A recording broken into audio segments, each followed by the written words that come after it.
Blog Talk Radio.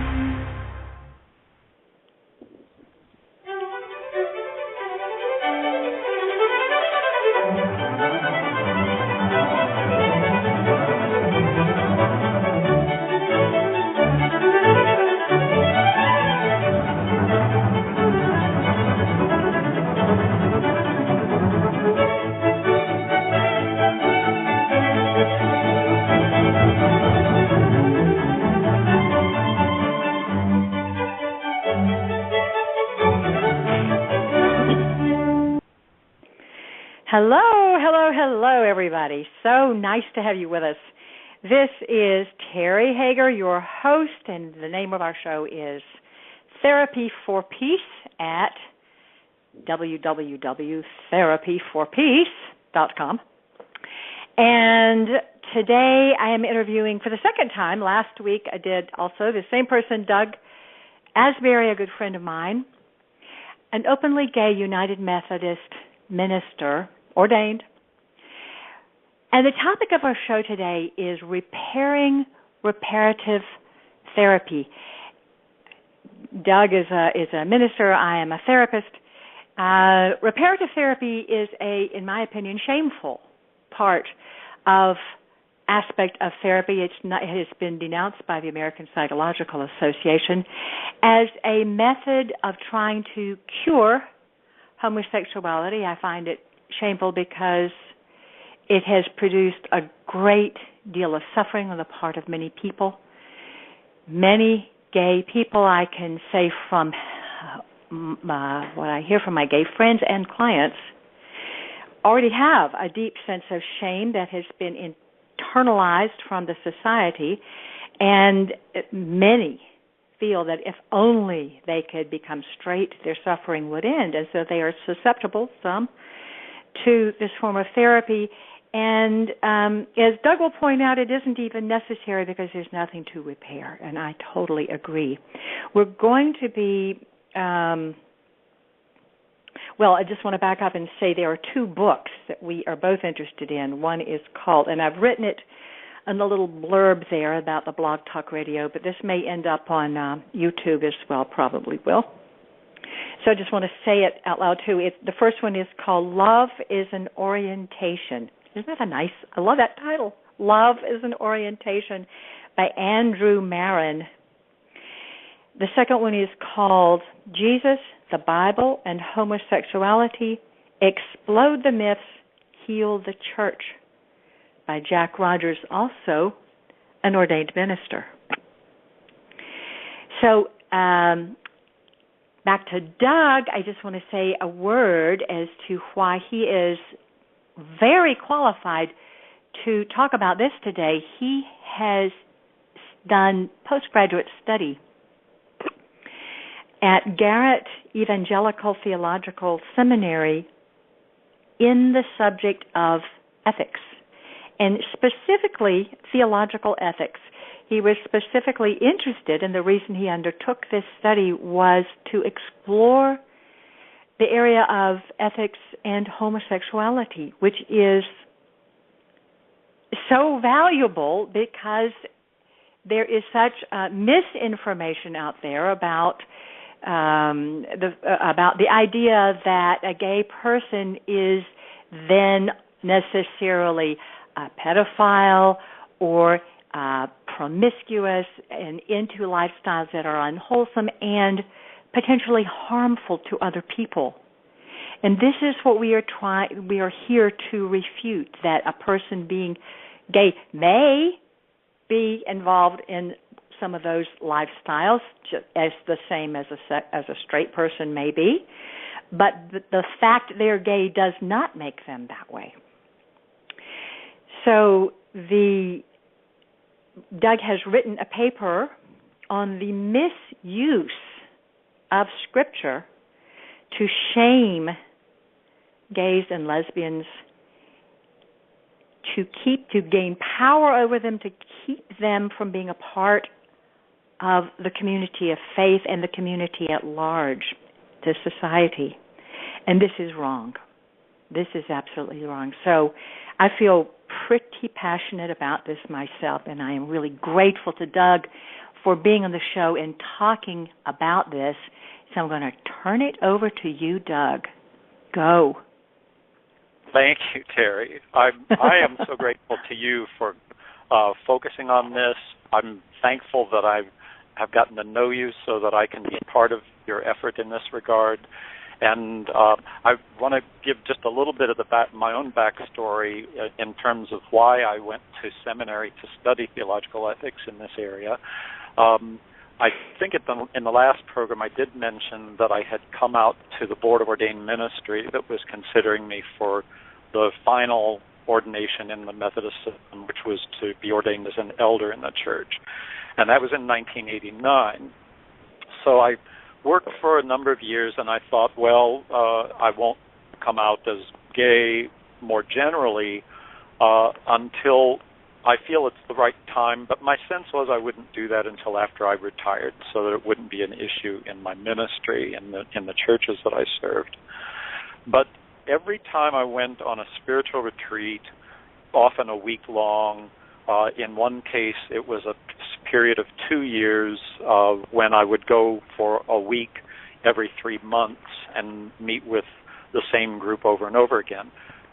Any time I was in a small group where there was a covenant of confidentiality, I always came out to those group members, because with the covenant of confidentiality, I trusted that they would not be sharing what I shared about myself and my sexuality with anybody beyond the group. And because of the confidentiality, yes. Right, and I never knew of anyone who violated my confidence in that regard. Mm-hmm.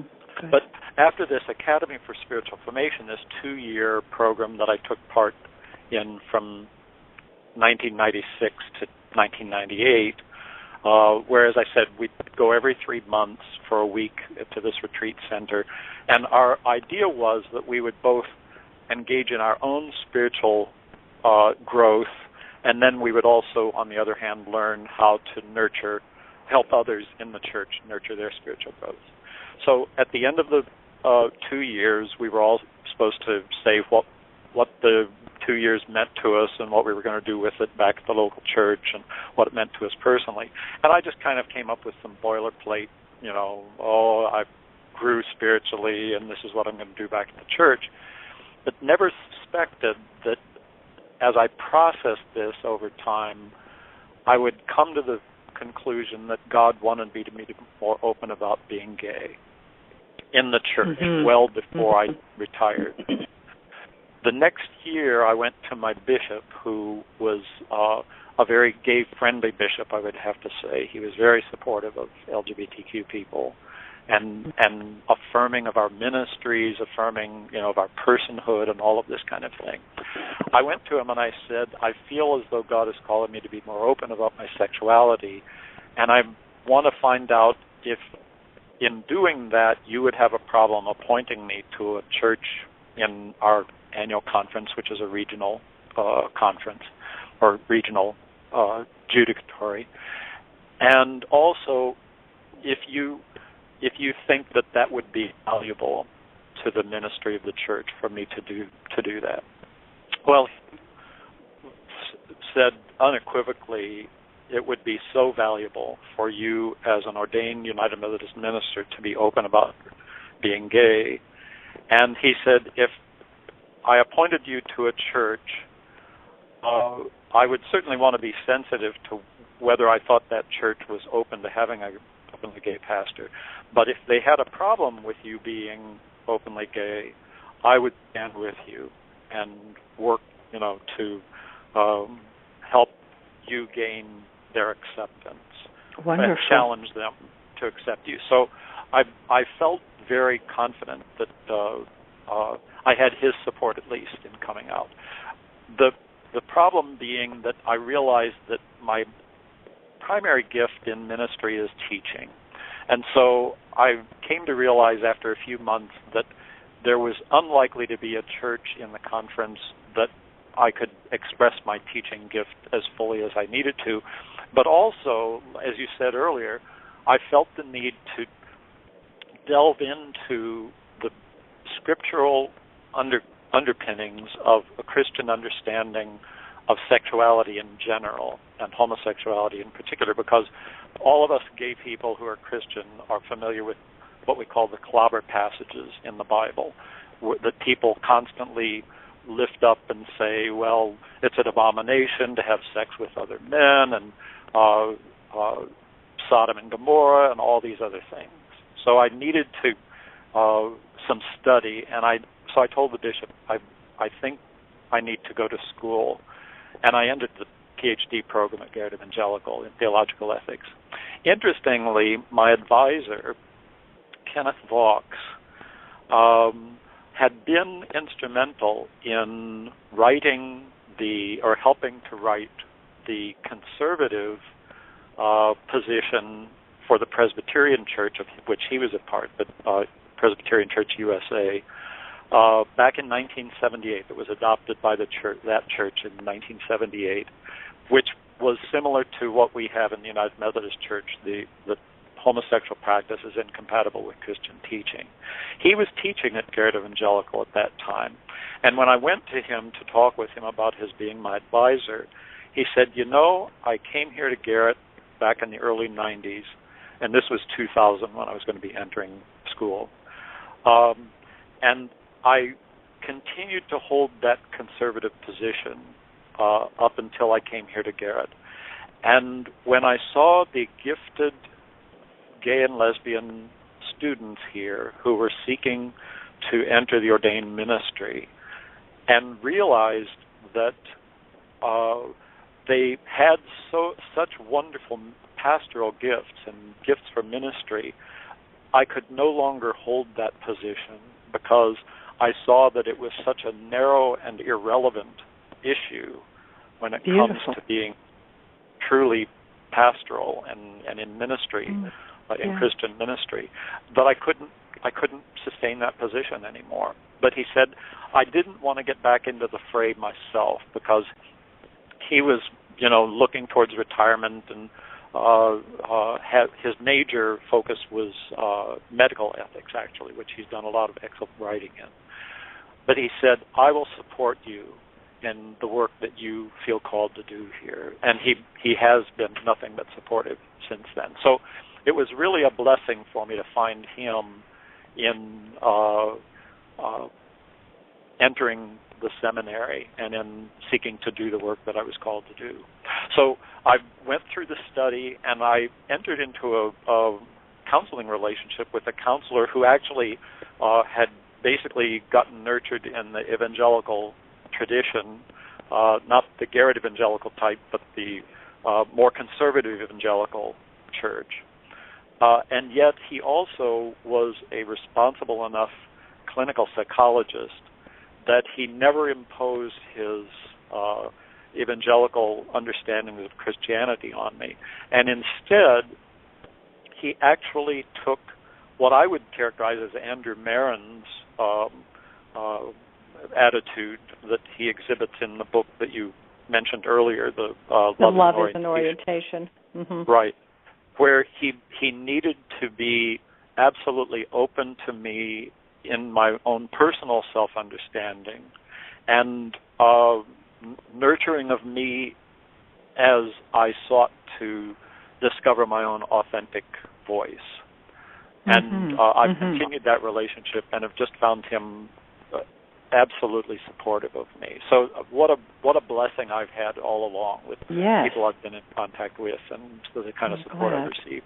And I would love it if every LGBTQ person would experience the same kinds of support that I've experienced along the way.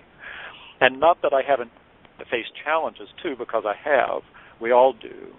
But I just have felt such grace at work and leading me on in my path. So I wanted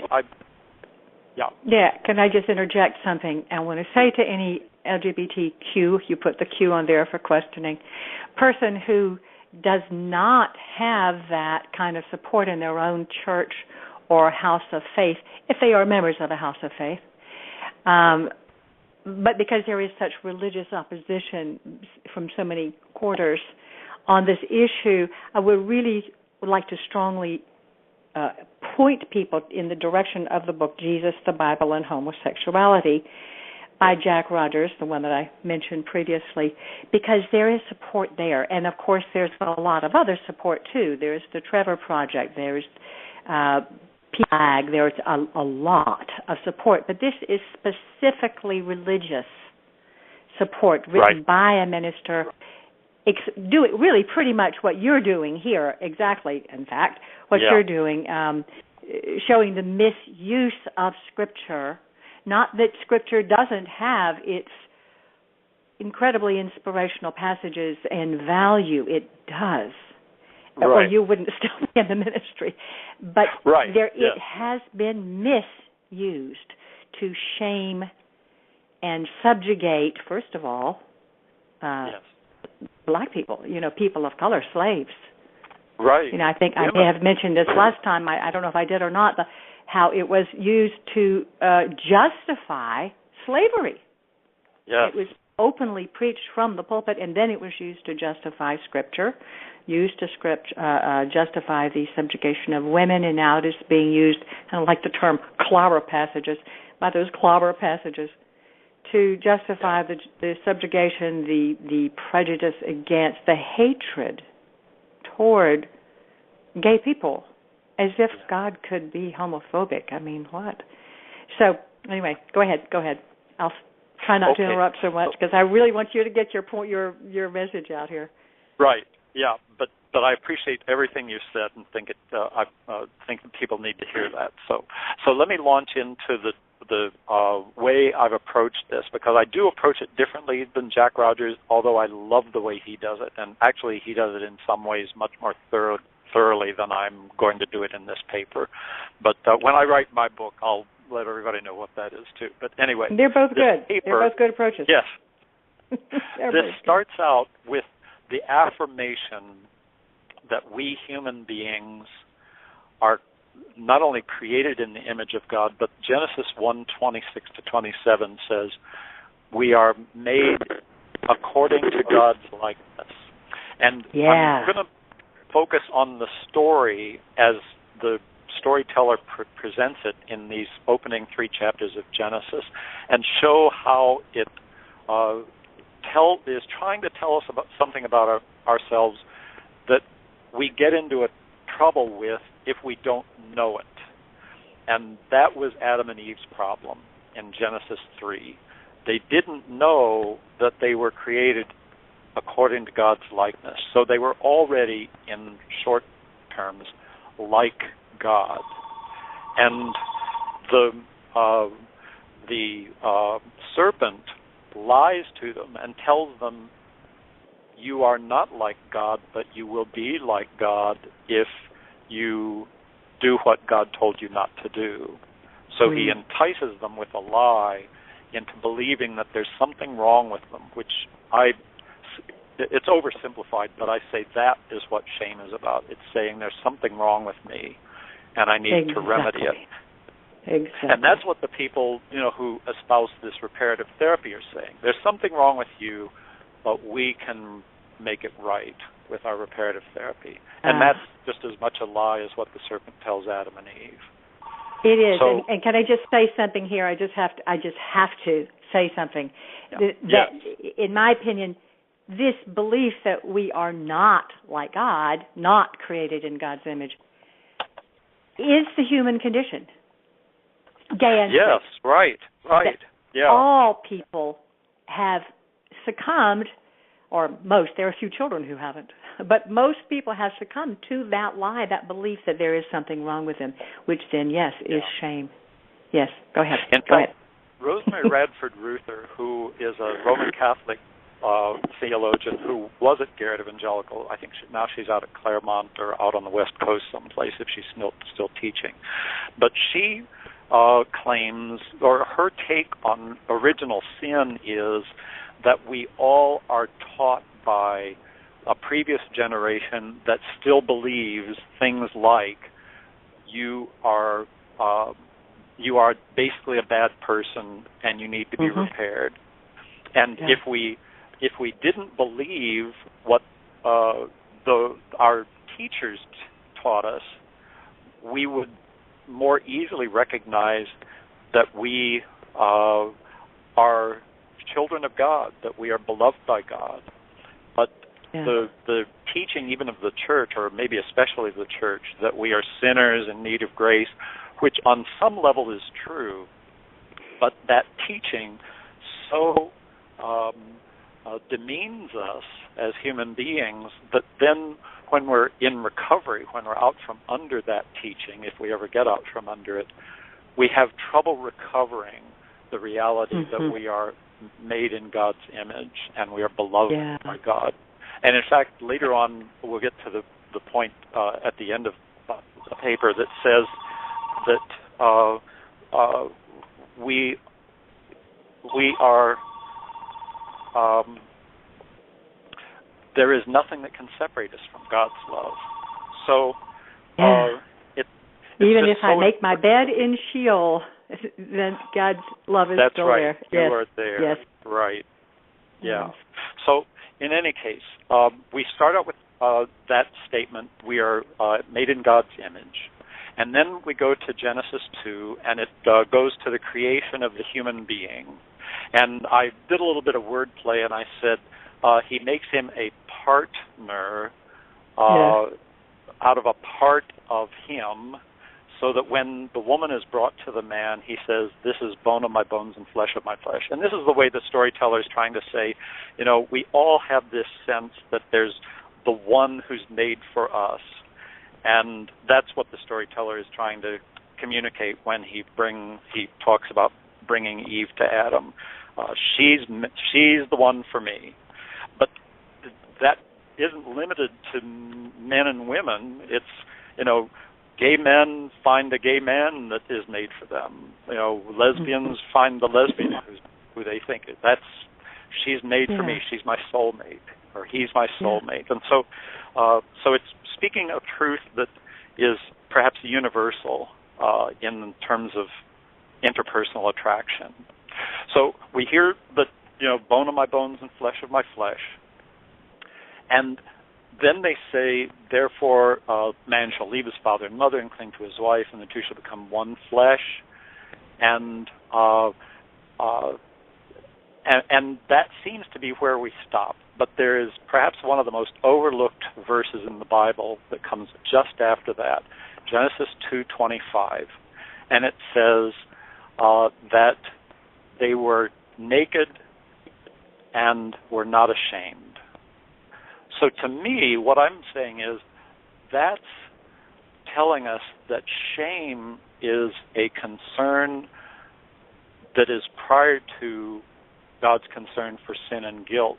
And in fact, the claim that I'm going to make is that shame actually underlies the commission of sin. That if we didn't feel shame, we wouldn't commit sin, or we wouldn't violate God's rules, or the rule that leads to healthy living. Yeah, so a lot of people are going to disagree with you on that. I can already hear the responses. But I like what you said here, that with the word naked meaning open and vulnerable and unashamed, because we're made in the image of God. What is there to be ashamed of? Right, exactly. Exactly. There's nothing to be ashamed of. So what I think I've heard you say, I may be misremembering a little bit, is that the original sin is accepting that idea that we were not made in the image of God. Right, yes. And that there's something wrong with us is almost irremediable. But I just find that beautiful.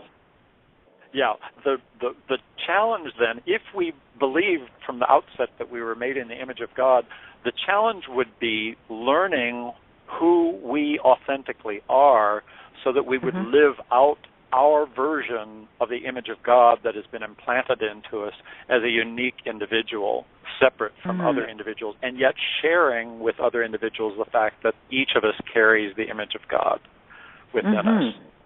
So it would be a whole different project of growing and maturing in life if we first of all understood that we are carrying the image of God within us and are like God, even though not like all of God. Even Jesus was limited because he had human form. But ultimately we say now he is universal, and he, like God, is everywhere, and he's always praying for us, and all these kinds of theological statements we make about him. But when he was here on earth, he was only where he was physically. He wasn't, somewhere else. And so what the Christian message is that God can identify with our limitations because God was limited in that way too, through the human form of God that we believe came 2,000 years ago or so. So there they are. They're naked and not ashamed, but then they listen to the serpent who tells them, implies you are not like God, but you will be like God if you eat of this fruit that God told you not to eat of. And I could go more deeply into the question of whether knowing good and evil is what it means to be like God. My basic statement on that is there is, because of our limited human understanding, we really can't know certainly what is good and what is evil, because our human limitations. Paul later on says that in 1 Corinthians 13, we know only in part. And in fact, Isaiah has God say, my thoughts are not your thoughts, nor are your ways my ways. So for us to think that we can know even good from evil is hubris. It's pridefulness, and we need always to be humble. Even me, who claims to know something, I need to be instructable, even in what I believe strongly to be the case, because I may have missed something that's important that might at least alter, if not change, my ideas.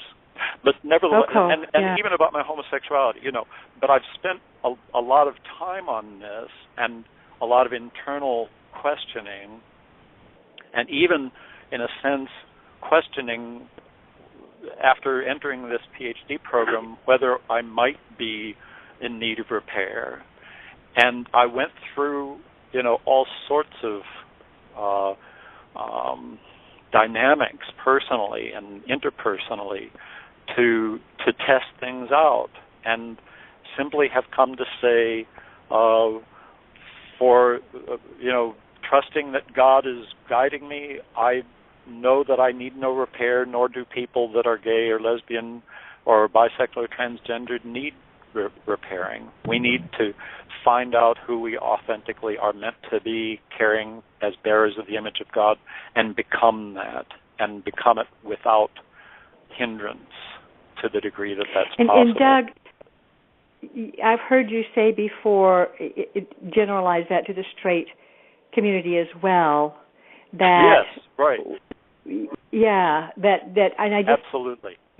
Get kind of excited to hear you say it, because it is just beautiful that gay or straight, transgender, questioning, whatever, right. Basically, in my words, God made you the way you are. Yes. So how can there be anything wrong with you? Not to say that we're perfect, not to say that we might maybe need some other kind of repair in terms of repairing understanding, behavior. Right. But yeah. In terms of our basic orientation, gay or straight, we're acceptable because we're made in God's image. Right, yeah. And the important thing is that we be loving towards whatever partner we're drawn to, and that they be loving towards us, so that our relationship becomes like the relationship between us and God, that there is giving and receiving of love mutually. Yeah. So we come then to the post-sin experience of Adam and Eve, and as soon as they have done what they're told by the serpent they need to do to become like God, it says they see that they are naked, and they, for the first time in their lives, experience shame, and they make clothing out of fig leaves to cover up their genitals, so that it really is the shame that comes on them. There is a guilt factor in there too for having violated God's order not to eat of the fruit of that tree, but the predominant image is that of shame, and especially when God comes looking for them and calls their name, calls Adam's name, and Adam says, I heard you in the garden, and I was naked, so I hid. And the storyteller puts the phraseology as God saying, who told you that we were naked? Now, in our way of paraphrasing this or understanding this, we would say, God actually said, who told you have always been naked, Adam? Who told you there was something wrong with that? Because before they had done this, they were naked and weren't ashamed. We were told that. So now they're naked and ashamed and feel they need to cover up. And so it's shame that is the primary problem. Because shame, in this case, the shame of not being like God, which the serpent told them they weren't, was followed by their attempt to become like God, which is the way the serpent told them they could do that, which was, of course, a lie, but nevertheless they followed that lie in their naivete, in their ignorance. And you've said here... sorry. Yeah, we always follow in our ignorance what people tell us we need to do to be right or to be fixed or whatever. Yeah, and you've said here in these notes that you sent me that the attempts to cover up are the same as going into the closet. Right. We sense so that there's others won't wrong with see. Us. Right. And that's and that what leads to this internalized homophobia. The culture at large is so homophobic that it's understandable that gay kids and even adults absorb some of that and cover up what they sense to be shameful by staying in a closet. And then just want to say right here before we launch into that if there is a teenager listening to this and you're wanting to come out, assess the safety factor first. Yes. If you live in a home where you might be kicked out by coming out, have a backup plan, have people in your corner, have a support. Always assess the safety of a situation for yourself before. But then when you get into an environment where it is safe to come out, then you can take the fig leaf off and be as God intended you to be. Yes, right. And I said last week, I talked about the pastoral colleague who, even though I was in my 50s, when I came out to my mother, I wanted a pastoral colleague there who would handle things if Mom reacted negatively. And fortunately, Mom didn't. She reacted very positively. Very lovingly. But as my colleague witnessed to Mom that day, she had been with other gay children who had come out to their parents, and the parents had not reacted so graciously. So I second exactly what she said. Be sure that you've got support somewhere when you come out to the people upon whom you most depend for support, whether it be a home to live in or financial support or whatever. Or it's okay to put it off. I mean, if you're in the ninth grade or something and you've got 4 more years of high school before you are out on your own or in college or something, it's okay to put that off. Come out to a few friends, trust it. What if you want to, a therapist, a support group.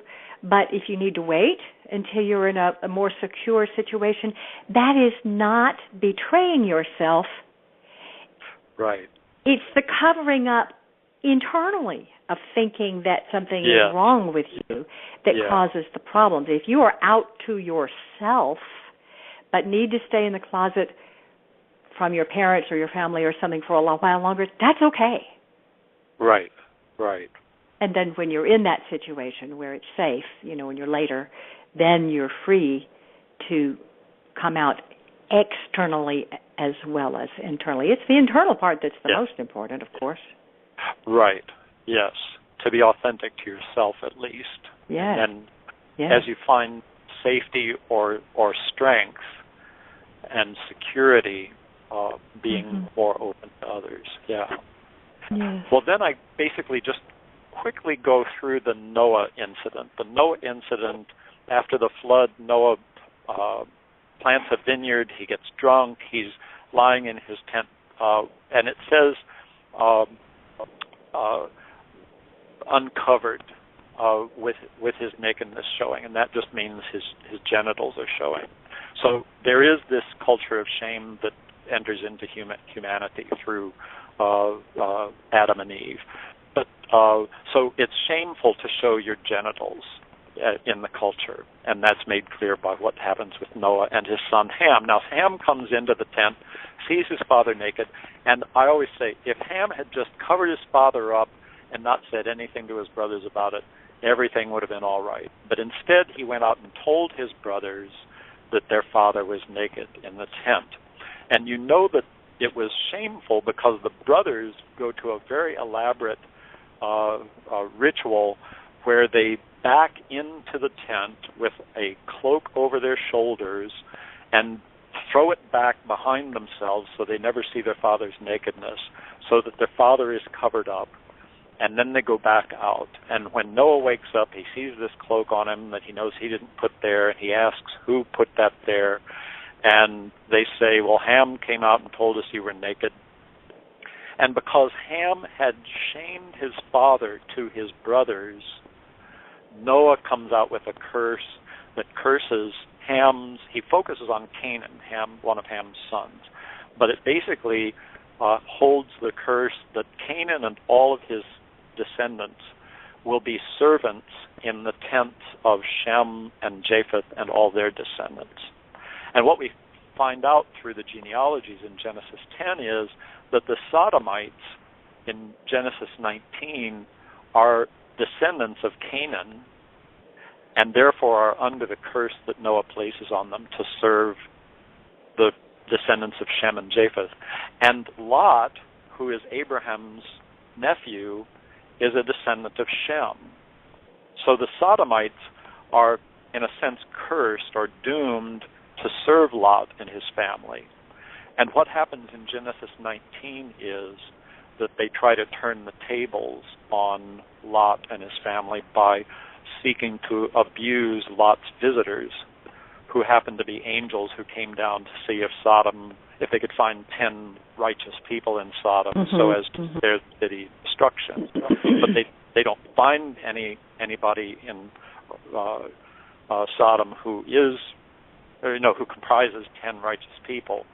So they quickly get Lot and his family out of there, because then God rains down destruction on Sodom and Gomorrah and that whole region.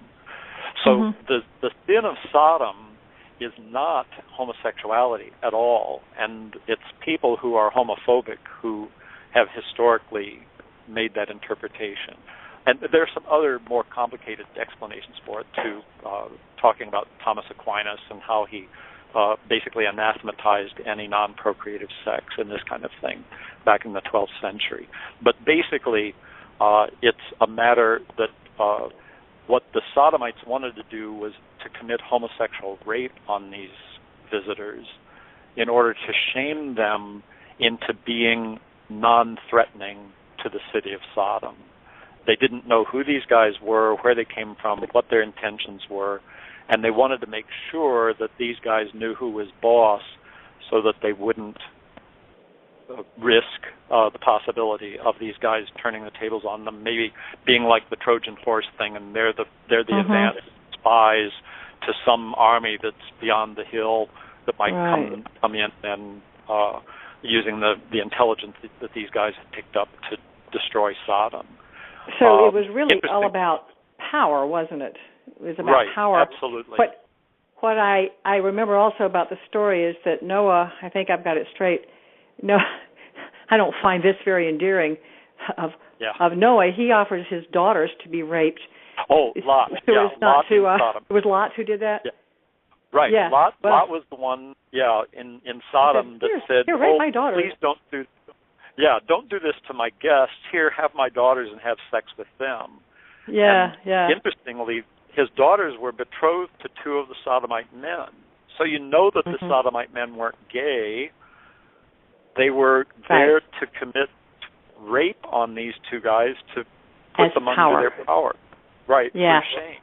Yeah. And that is a big point you make about how rape, homosexual rape, gay rape, homosexual rape, is used in certain situations, not as a sexual expression. Well, rape never is, but as a power. Of course, that's true whether it's homosexual rape or heterosexual. It's not about sex; it's about power. But in prison, for example, you make that point, that same similarity that man-on-man sex there is all about power. It's not about sex at all. Yes, yeah. And it or that relates if it's about sex, it's only a secondary concern. The main thing is having power over someone else. And it might even be better to say same-sex rape rather than even homosexual rape, because that clarifies.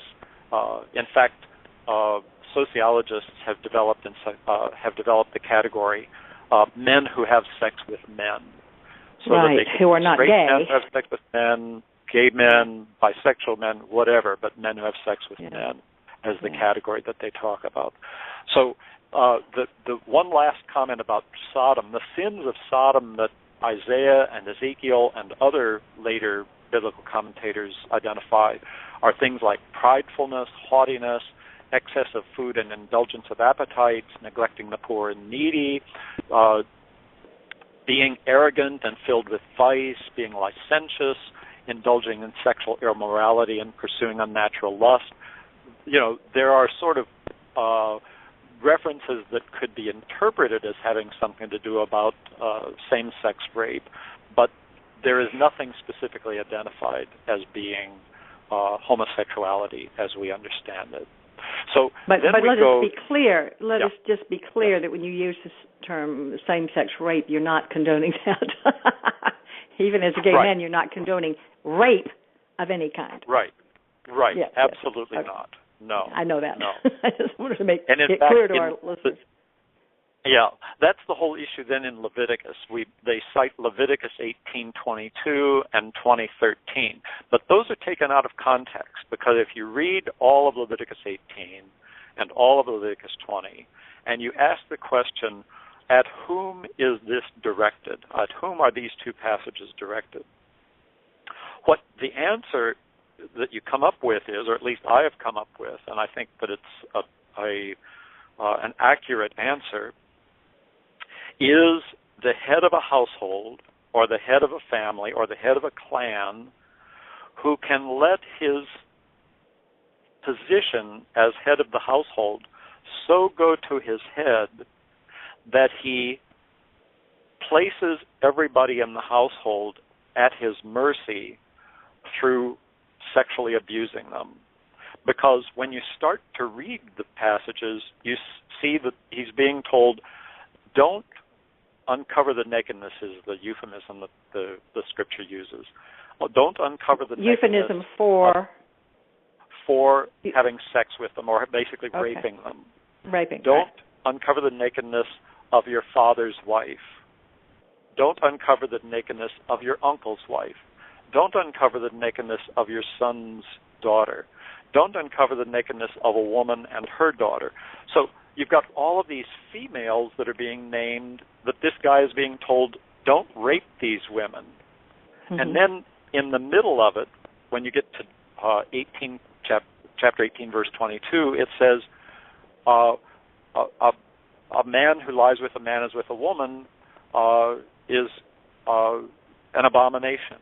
Well, that's not the only place the word abomination shows up. At the end of Leviticus 18, in verse 30, it says, don't commit any of these abominations. So it's basically saying, if you have sex with your mother, it's an abomination. If you have sex with your aunt, if you have sex with your daughter-in-law, if you have sex with your granddaughter, if you have sex with a woman and her daughter, all of those things are abominations. It isn't only men having sex with men. So what the men having sex with men passage is referring to is, don't rape any of the women in your household and don't rape any of the men there. It's just a basically catch-all verse that is telling this guy... Sorry, basically it's don't rape. Right, absolutely. Don't try to establish your authority over these people through sexual abuse. That would be the shorthand way of saying it. Don't sexually abuse people in order to establish your authority over them and put them under your power. Or for any other reason either. Yes. Right. But that is, as I said before, that is what rape is about. It's about establishing authority. Yes. And in fact, what came to me as I was preparing this was that God is telling them not that as we were created back in Genesis 2, it says we were created to tend God's creation, and when we tend God's creation appropriately, everything that we need is provided for us. And in this case, it's the man who's head of the household or head of a clan, or in terms of that culture, he could even be the king of the community. He's being told, you are put in the position of authority in order to care for those who look to you for that care, and in order that they respect you as their leader and they treat you respectfully and comply with your rules and regulations for the general welfare of everyone. And if you abuse that position by trying to shame them into obeying you, you are seeking to become like God to them in a way that's inappropriate, because they too carry the image of God within them, and you are denying the image of God in which they were created by seeking to subjugate them through abuse. So that, to me, is the message of Leviticus 18 and 20. And that's the one, isn't it, that is used more. It seems like that one is used more than any other. That passage about it being an abomination to the Lord, a man lie with another man. And you refer to the clobber passages. This seems like it is the clobberest of all. That's right. The most, That's right. Yeah. The most. Abomination rolls off the tongue so wonderfully. It's just, so it's a meaty word to be saying. It's got all those plosives in it. And so what it really means is then, from what you're saying, is that rape is an abomination unto the Lord. Abusing one's power through sexual means, and I would say surely abusing one's power through any means, physical abuse, mental abuse, emotional abuse, to whether straight or whether there was any sexuality connected to it at all. Abusing one's power is an abomination unto the Lord. And in this case, it was done through rape. Right. And that is clearly an abomination unto the Lord. Yes. An abomination. Yes. Don't abuse your power. And Romans 1 is a little different focus than that, because Paul is talking there about idolatry, but in a sense it's the same thing. It's basically saying people who do like Adam and Eve did, and that is worship the creature or what they can do for themselves while ignoring the one who created them, and not obeying, in Adam and Eve's case, the message, don't eat of the fruit of that tree, but who do their own thing. Paul is describing people who basically are focused on the creatureliness, and they're basically committing what he describes in verses 25 to 27 as loveless sex. Sex for the sake of sex that has no concern for the partner. You're just an object for my pleasure, and once we have this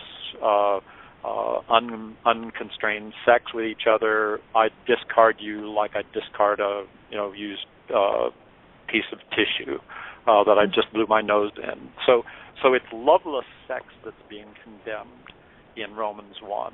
And it just happens that he's describing it between two men and two women, but that really is irrelevant to the basic message of the story. It's any trying to be loveless God. sex. Yeah, right. It's trying to be God of your own life and ignoring the image of God in which you were created and the image of God in which the partner was created, and honoring God with thankfulness for that blessing of being created in God's image. So all of that said, we need some good news here. And we get the good news in several ways, but particularly from Jesus in Matthew and Luke, and from Paul in Romans 8, a later chapter of the book that starts out the way we described just a minute ago. In Matthew, I checked this out on my Bible program online. There are 13 references in Matthew, most of them in his so-called Sermon on the Mount, in which Jesus tells his disciples that God is your Father. Now, in the Old Testament, there are a number of references to God being Israel's Father, the nation of Israel's Father, but it really isn't personalized as it is when Jesus comes and talks about God being their Father, being our Father. Christians say that Jesus is God's Son, but Jesus is making the point, you are God's children too. So when you think of God as your Father. And in fact, in Matthew 6:9 to 13, when the disciples have asked him, teach us to pray, he says, pray like this, our Father who art in heaven. Our Father. Our Father. So Jesus is focused on having us claim God as Father because the child bears the image of the parent. And, it's unfortunate that it's so sexually distinct, and we really don't have language. The Bible tries to make it as personal as possible, and parent, our parent is not quite as personal as our Father. Well, it was a patriarchal society at that time. Right. It was a patriarchal society, and unfortunately we still are too much that way. But nevertheless, Jesus is trying to connect people back with their created reality, and that is you bear God's image, and therefore you're a child of God. So then in Romans 8, Paul says there is no condemnation for those who are in Christ Jesus. God's Spirit speaks to our spirits, telling us that we are children of God. And if children, then heirs with Christ to all that God has to offer us. And at the end of Romans 8, Paul claims there is nothing that can separate us from the love of God in Christ Jesus.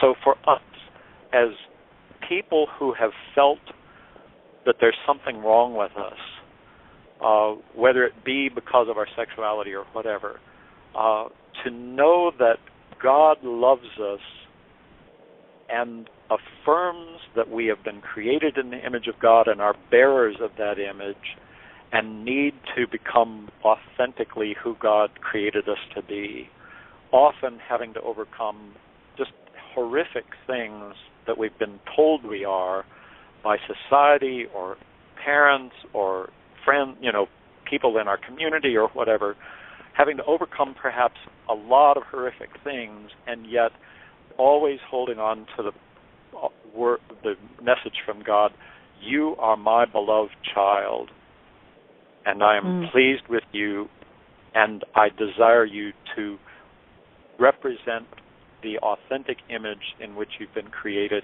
in your own unique way. And I will be with you to nurture you into doing that. And the last thing that Jesus offers that I'm going to highlight is out of Luke 15, the story of the prodigal son in verses 11 to 32, because there he clearly is taking the father in the story as representing God. And he says this son basically shamed his father by saying I know you're not dead yet, Dad, but I want to treat you as though you were dead, and I want my part of the inheritance that I'll get once you die. The prodigal son, yes. And rather than taking that as a shameful thing, the father gives him his part of the inheritance and sends him off into a distant land where the son just has this wild living and squanders everything and ends up in poverty to the point where he doesn't even have food for his nurturance. And he thinks, well, I don't deserve to be my father's son anymore because I've shamed my dad by considering him dead to me, and I've squandered everything that he gave me to bring with me. But at least if I was a slave in his household, I would have some food on the table that I don't have here. So he goes back and he's got this story. He's going to, I'll apologize. I'll tell him I don't belong in your household, but I want to be one of your slaves. The father runs when he sees him in the distance and clasps him, and the son starts his spiel to try to gain his father's favor back, and the father will hear none of it. He calls to one of his other slaves and he says, bring a robe for my son, bring sandals for his feet, bring a ring for his hand, kill the fatted calf. My son that I thought was dead is alive again. And you pointed out earlier when we were talking today that was akin to my coming alive when my mother said to me, you are my son, and I love you, and I appreciate everything you do for me, and you're telling me that you're gay doesn't make any difference. Yes, because as I recall, you said when you were a teenager and realized you were gay, you said something spoke out loud in me the word died. Yeah. Right.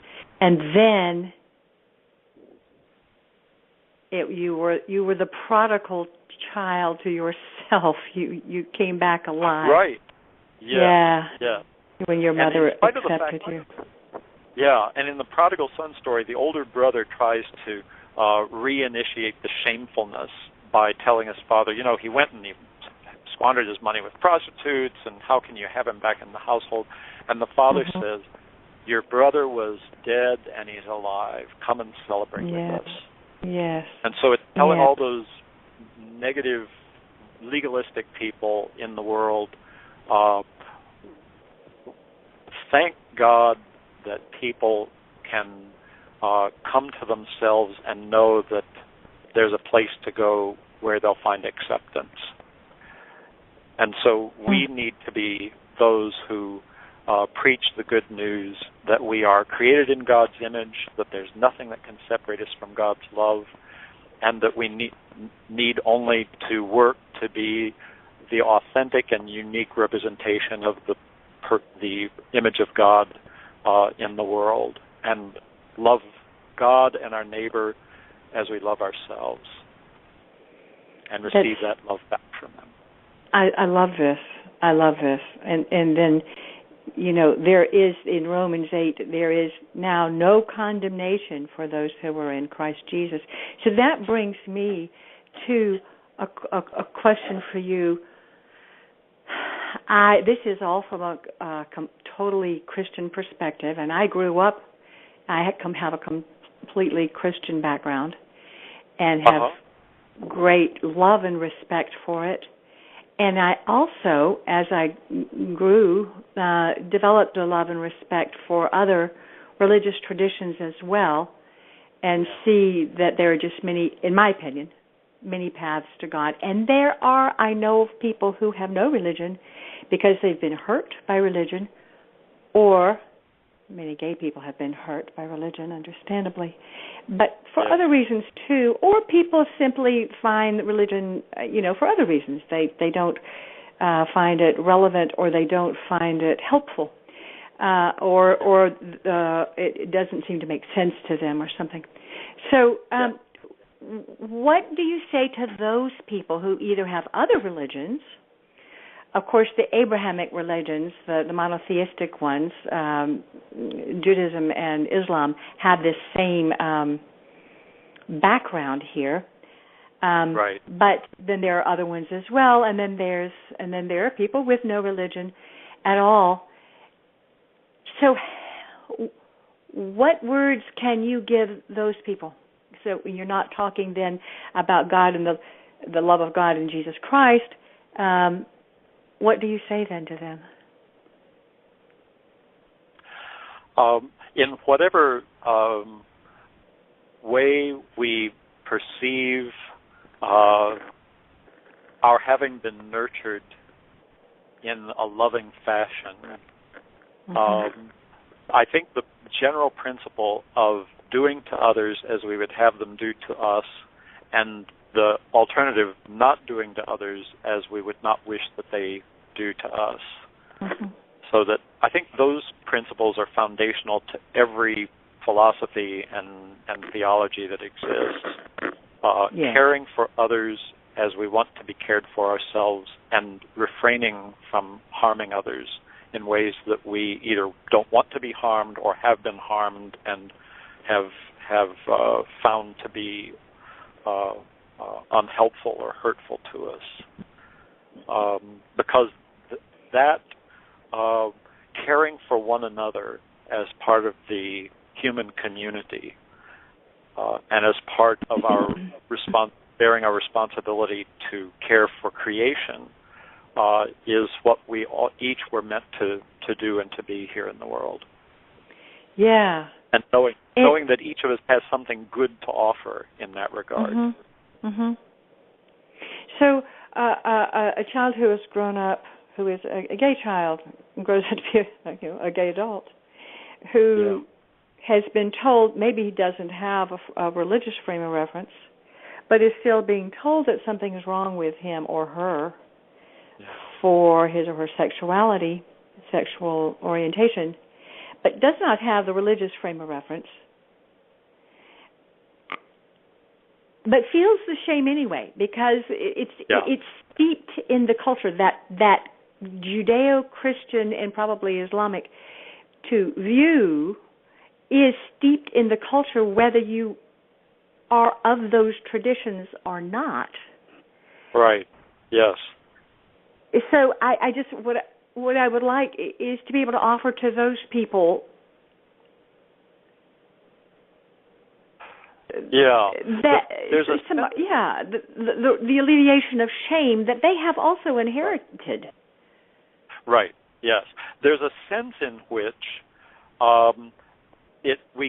we need to go through the process of self-differentiation, and typically this happens in adolescence, where our brains get to the point of being able to think abstractly beyond the concreteness that we normally think in as children. So when we become able to think abstractly, we can differentiate ourselves from others, and we can begin judging whether they are, in a sense, bearing their authority appropriately, or if they're being abusive in the manner in which they're seeking to express their authority over us. Now, what we had talked about earlier about needing to be sure that we have a safe atmosphere into which to come out and have a backup plan, or have others on whom we can rely if our coming out to those upon whom we depend for our support doesn't go well.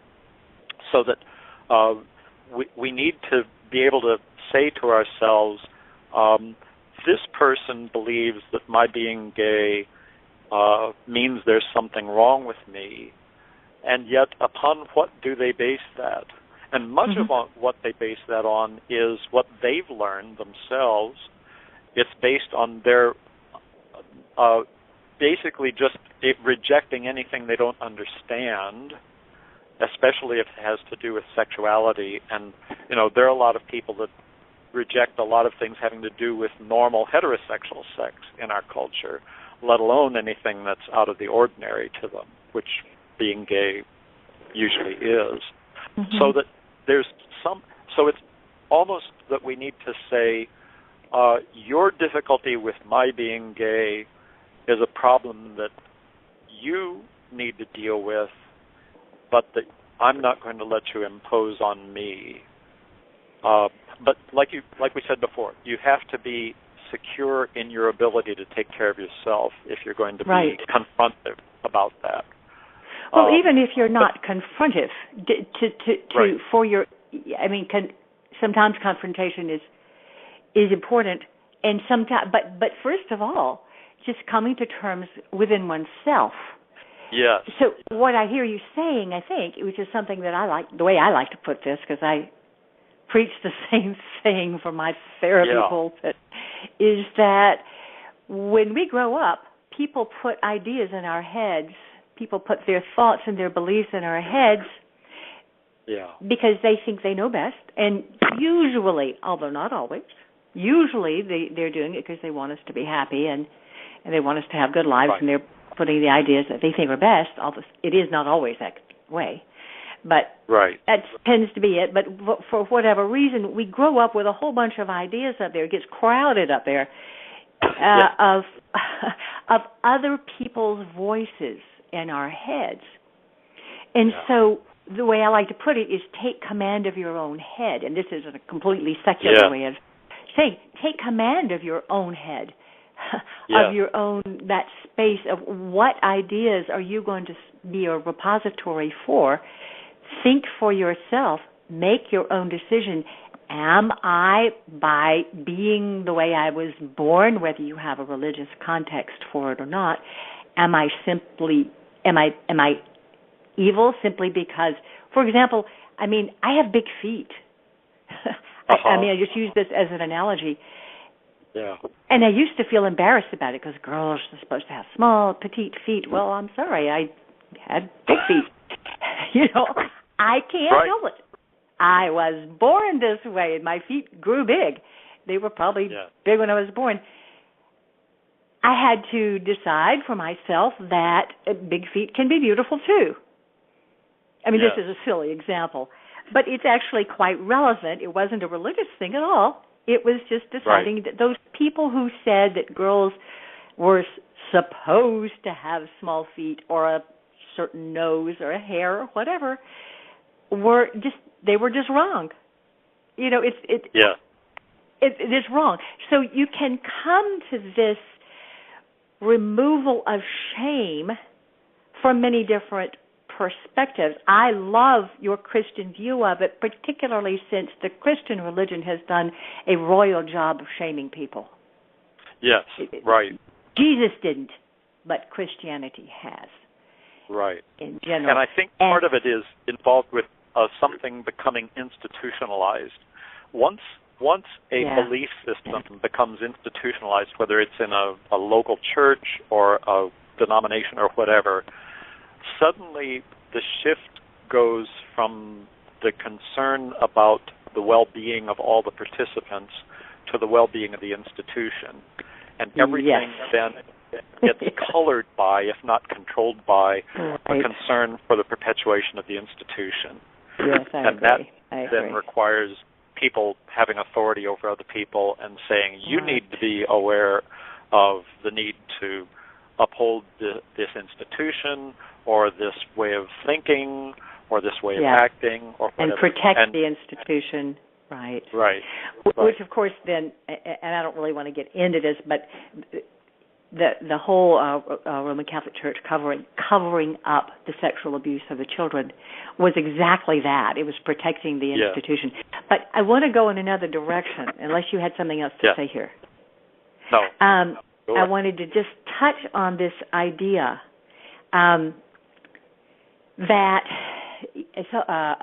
homosexuality is equated with pedophilia, necrophilia, sex with dead people, bestiality, sex with animals, promiscuity, all of these things, they are equated. People put these things all in the same sentence with homosexuality. And I want to make a statement here that these practices can be committed by both gay and straight people, and they are bestiality, promiscuity. These things are not right if they're creating any harm at all. Those are abominations unto the Lord or unto humanity. And so it's not the same thing. Being gay isn't the same as being promiscuous. A gay person may be promiscuous, as a straight person may be promiscuous. Right. A gay person may be a pedophile, but actually the great majority of pedophiles are heterosexual. Right. It's wrong in either case. It's wrong to use one's power over a person, as we said before, over someone else in any context, sexual or any other way. Right. Of course, it's wrong for there to be a gay pedophile. Equally wrong to be a straight pedophile. Right. Yes. So I just had because to get that off my chest. Because the issue in pedophilia and the issue in bestiality and all of those other things is the perpetrator has power over the other, and the other has no power to resist. Exactly. And so it's always a power play. But homosexuality does not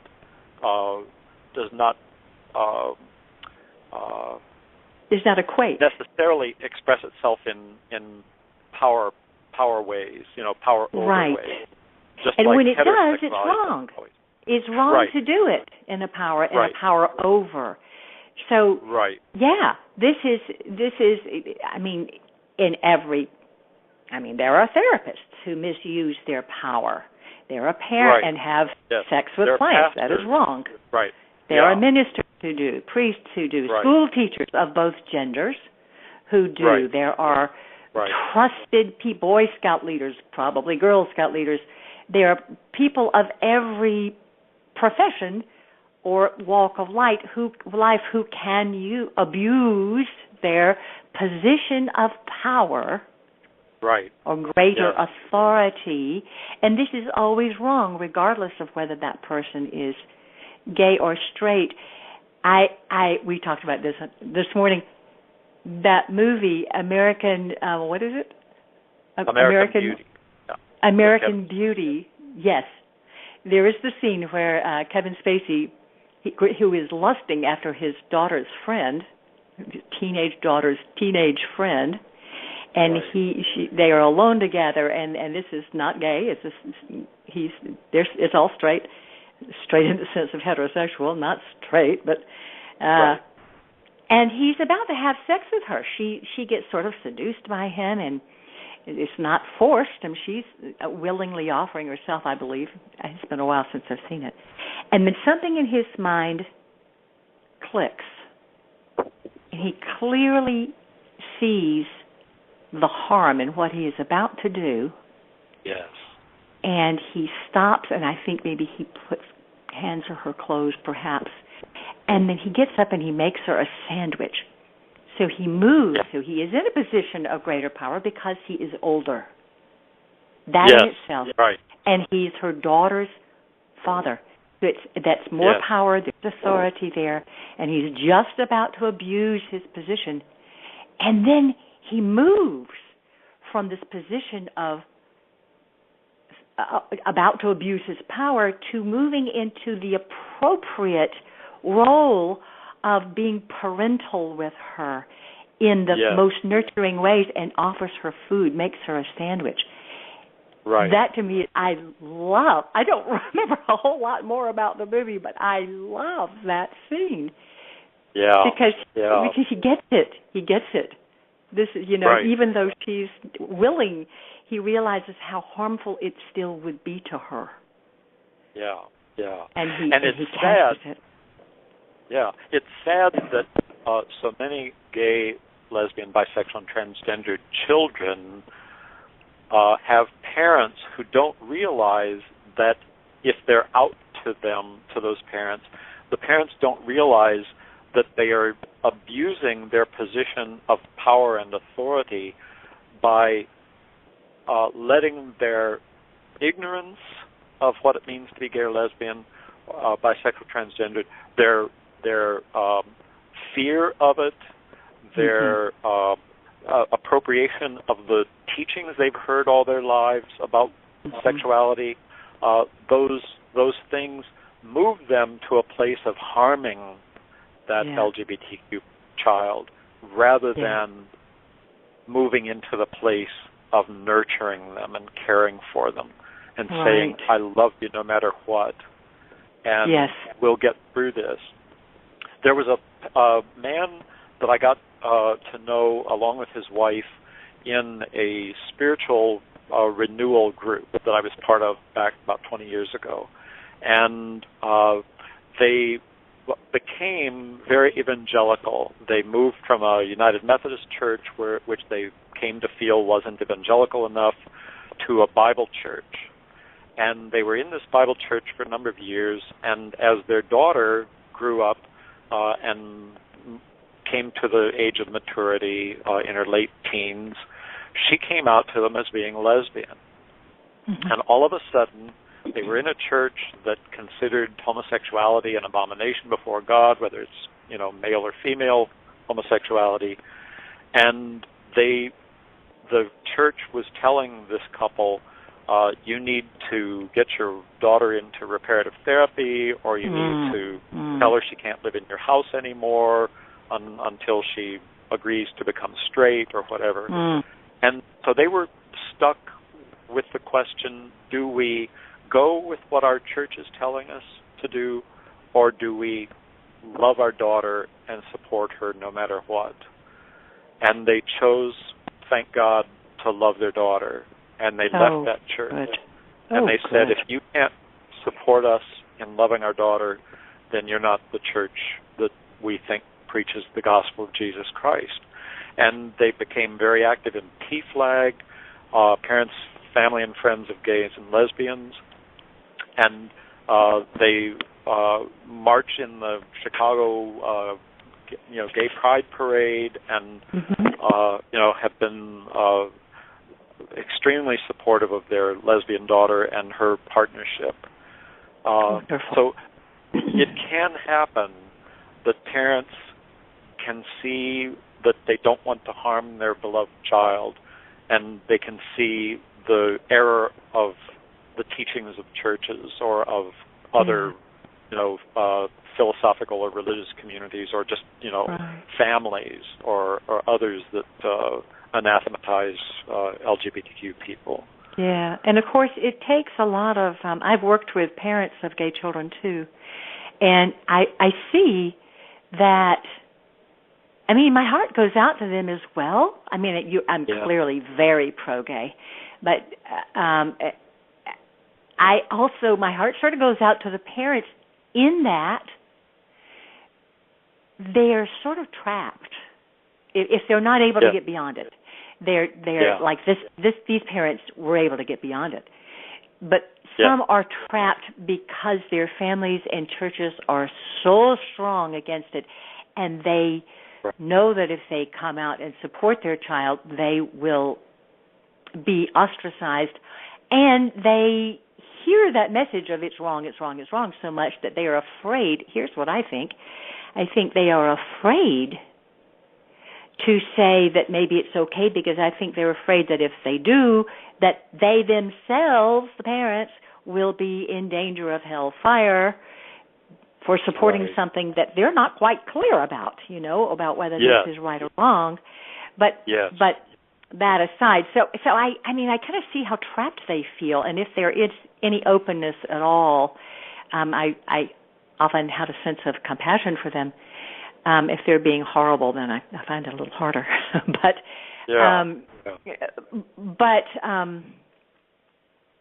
I do. What I have found is, I always present that book, the Jack Rogers book on the Bible, the church, and homosexuality, and if they read that, some of them won't even look at it because it seems too threatening.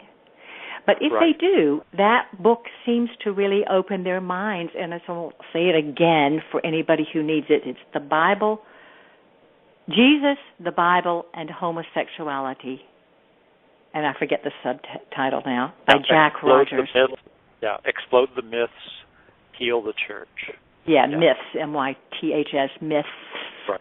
Hard to get that out. Interestingly, both Jack Rogers, who wrote that book, and Andrew Marin, who wrote the Love as an Orientation, came out of conservative evangelical backgrounds. Yes, very conservative. And came to the place they are now, where they realized the error of the typical conservative evangelical approach to the issue. But Marin basically has come to a place where he is kind of agnostic in terms of the rightness or wrongness of homosexuality, but he believes he's cast his lot in saying, I am going to share the love of Jesus with whomever, and if God decides to change them to being straight, that's up to God, but that's not my agenda, and I don't even know if it's something that needs to happen. So he doesn't take a position on the rightness or wrongness. He just says it's irrelevant. They just need to get the love of Jesus from me. For them, Jack Rogers, though, goes more deeply into the theology, into the biblical interpretation. So he is a lot more thoroughgoing in his processing of the actual information that the church is typically misused and critiquing it. So Marin goes as far as he's able to go, which is marvelous. And this is what I have found to be with working with parents. If there's any opening at all, any desire to be supportive of their children, if they have, it takes courage, I think, to go against your family and your church. Yes. For a parent, but what I have found is that parents sometimes will come to the place, particularly after reading that book and talking to me, because I'll say, I understand your concern, because I can sort of see it from their point of view. If I believed what they believed, I could see how this really would be painful and difficult for them. And I'll say, but I see it a different way, and I give my perspective. I give them the book.